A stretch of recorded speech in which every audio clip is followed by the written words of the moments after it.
اصطفى أما بعد فأعوذ بالله من الشيطان الرجيم ولتكن منكم أمة يدعون إلى الخير ويأمرون بالمعروف وينهون عن المنكر وأولئك هم المفلحون صدق الله العظيم وبلغنا رسوله النبي الكريم ونحن على ذلك من الشاهدين والشاكرين والحمد لله رب العالمين.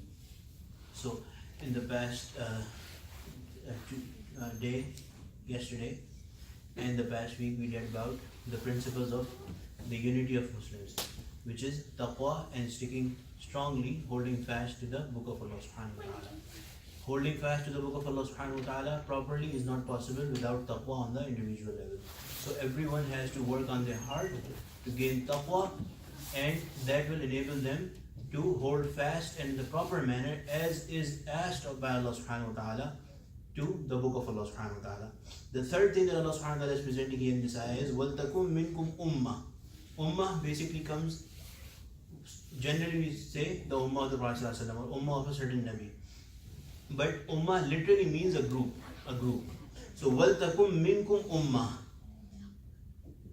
There has to be a group among you. يَدْعُونَ إِلَى الْخَيْرِ. What should that be doing? يَدْعُونَ إِلَى الْخَيْرِ. يَدْعُو, da'wa is to encourage people, to enjoin people to something. يَدْعُونَ إِلَى الْخَيْرِ. They should be encouraging or bringing people or inviting people towards the good. إِلَى الْخَيْرِ. What is khayr? Khayr is Quran wa Sunnah. As explained by the Prophet ﷺ, Quran and Sunnah. Khayr is Quran and Sunnati. Kitabullahi wa Sunnati. The words of the Prophet ﷺ more or less. So the word of Allah subhanahu wa ta'ala, the Sunnah of the Prophet ﷺ, that is khayr. So there has to be a group among Muslims whose job is to keep on encouraging people coming towards the book of Allah subhanahu wa ta'ala and the Sunnah of the Prophet ﷺ. This is the third thing that will ensure and rather cement or strengthen the unity of Muslims in general. So at individual level you have to have taqwa. At individual and collective level, the whole society has to hold firmly to the book of Allah subhanahu wa ta'ala, and all of that will become possible and all of that will become strong and ensured if there is a group among you that's constantly doing what? Da'wah ila al-khayr, calling people towards good. وَيَأْمُرُونَ بِالْمَعْرُوفِ وَيَنْهَوْنَ عَنِ الْمُنْكَرِ. Very important point. وَيَأْمُرُونَ. يَأْمُرُونَ Amr. Amr is to command people. يَأْمُرُونَ بِالْمَعْرُوفِ. Command people of good, towards good, بِالْمَعْرُوفِ. وَيَنْهَوْنَ عَنِ الْمُنْكَرِ. And forbid people from munkar or something that is forbidden. So here Hazrat al-Mufassirin have explained a very fine point, that why is Allah subhanahu wa ta'ala bringing these three things separately? يَدْعُونَ إِلَى الْخَيْرِ وَيَأْمُرُونَ بِالْمَعْرُوفِ وَيَنْهَوْنَ عَنِ الْمُنْكَرِ. Because if someone is calling people towards the book of Allah subhanahu wa ta'ala and the Sunnah of the Prophet ﷺ, what are they doing? They are enjoining people to do good and they are forbidding people to do bad. So that is why sometimes you confuse these three things, two things, that da'wah ila al-khayr. Urfan, we use this word to mean amr bil ma'ruf and nahi anil munkar, calling people, commanding people to good and forbidding them from evil. The real technical thing is that there is a fine technical difference between these. Amr, as explained by the Prophet ﷺ, يَأْمُرُونَ بِالْمَعْرُوفِ وَيَنْهَوْنَ عَنِ الْمُنْكَرِ, is something مَنْ رَأَى مِنْكُمْ مُنْكَرًا. Hazrat al-Fasir have explained this ayah with this hadith, مَنْ رَأَى مِنْكُمْ مُنْكَرًا. When someone of you sees a munkar happening, a forbidden thing happening, فَلْيُغَيِّرْهُ بِيَدِهِ, then they should change it with their hand, أو بِلِسَانِهِ, or with their tongue, more or less the word of the Prophet ﷺ. فَإِن لَمْ يَسْتَطِعْ فَبِقَلْبِهِ. If they are not able to even do that, then they should do it with their heart. وَذَلِكَ أَضْعَفُ الْإِيمَانِ. And this is the weakest level of iman. Right? We all know this hadith, right? So, Amr bil Ma'ruf and Nahi anil Munkar is when there is a situation in which you actually see something wrong happening and you stop it either with your hand or with your tongue or with your heart. And we'll explain this in detail, that how it's supposed to be done. Or Amr bil Ma'ruf would be when there is a situation when something is ordered by Allah subhanahu wa ta'ala, the time is now, then you call people towards it. Right? This Amr bil Ma'ruf and Nahi anil Munkar is necessary for every single individual Muslim. Right? This Amr bil Ma'ruf and Nahi anil Munkar is necessary for every single individual Muslim. For example, there is time for Salah. Azan is being called from the masjid. Now, it is necessary for you to not only go yourself, but also ask others to go with you or to go to the masjid. If you see somebody doing something evil, for example, backbiting, now it is necessary upon every single Muslim to do Nahi anil Munkar. Somebody is doing a bad thing, it is necessary upon you to stop them from doing it. This is Amr bil Ma'ruf wa Nahi anil Munkar. But Allah subhanahu wa ta'ala has explained Yad'una ila al-khayr before that, and that has been specified to an ummah among you, a group among you. What is that? Da'wah ila al-khayr basically is a little different.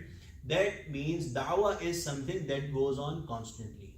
So it is not related or dependent upon something actually happening at that time or something that needs to happen at that time.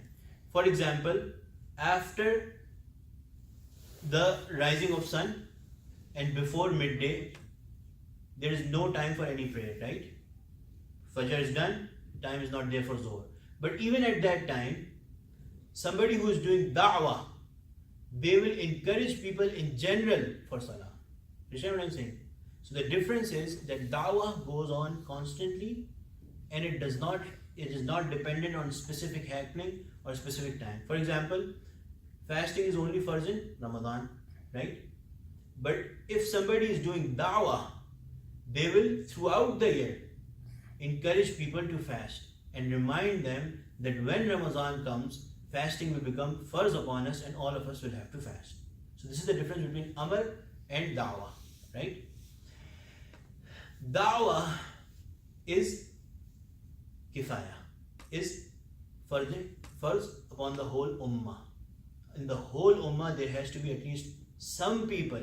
In every single community, there has to be a group of people that should be involved in da'wah, that should be encouraging people to do good and forbidding them from evil or encouraging them to stay away from evil, no matter what the situation.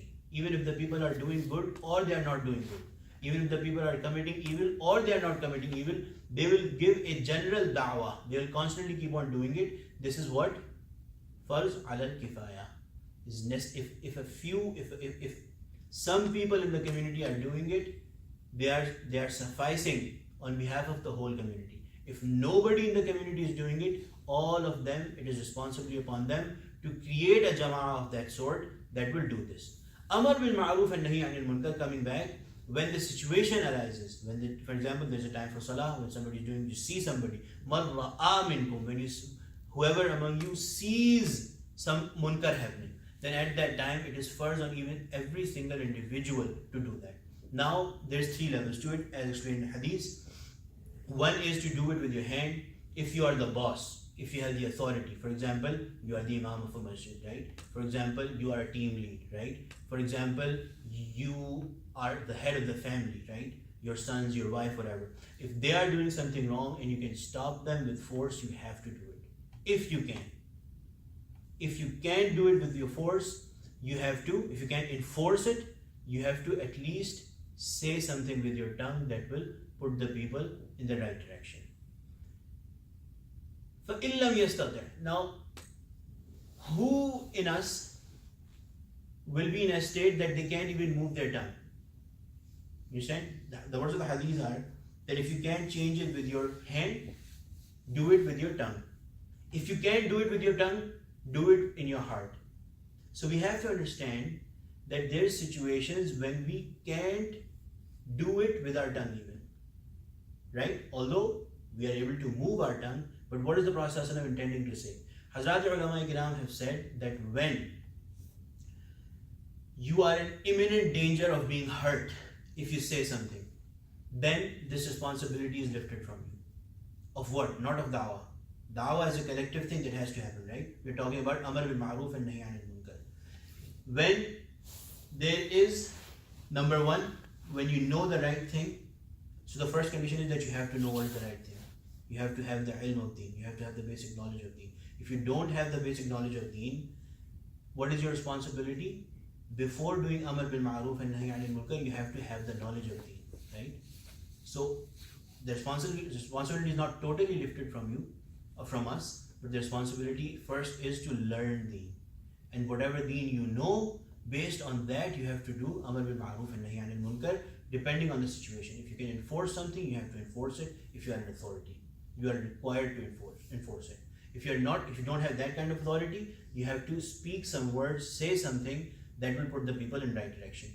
If even that carries imminent danger, then the last and the weakest level is that you at least think of it bad in your heart. At least think of it bad in your heart. And that is al-aful iman, or the weakest level of iman. وَأُولَٰئِكَ هُمُ الْمُفْلِحُونَ. These are the people, this ummah, this group is the people who will find falah, or success here in the hereafter. So this is established that dawah has to happen. There has to be at least some people in every community. Those few people are first and the foremost the ulama, the knowledgeable people of deen. It is their responsibility, it is their life job that they keep on constantly doing what? Dawah. You understand the difference between dawah, right? I'm talking about dawah, like general calling, encouraging people towards doing good, right? First and foremost, there has to be, so this establishes that if there is no alim in a community, it is a responsibility of the community to arrange for an alim, somebody who is knowledgeable, and they will do this da'wah. They will be informed about the rulings of deen, and they will fulfill the responsibility of da'wah, right? So first and foremost the ulama, but also it is not restricted only to ulama, but there has to be a group of people who have basic knowledge of deen, and they will do it. They will do it. If they can dedicate all of their life, 100% of their time to this, at least there should be some people who do that. If that is not possible, people should take turns in doing it, but this should keep on going in the community. So this is something that is also an essential part of the community, of a Muslim community. These three things together will ensure the unity among Muslims.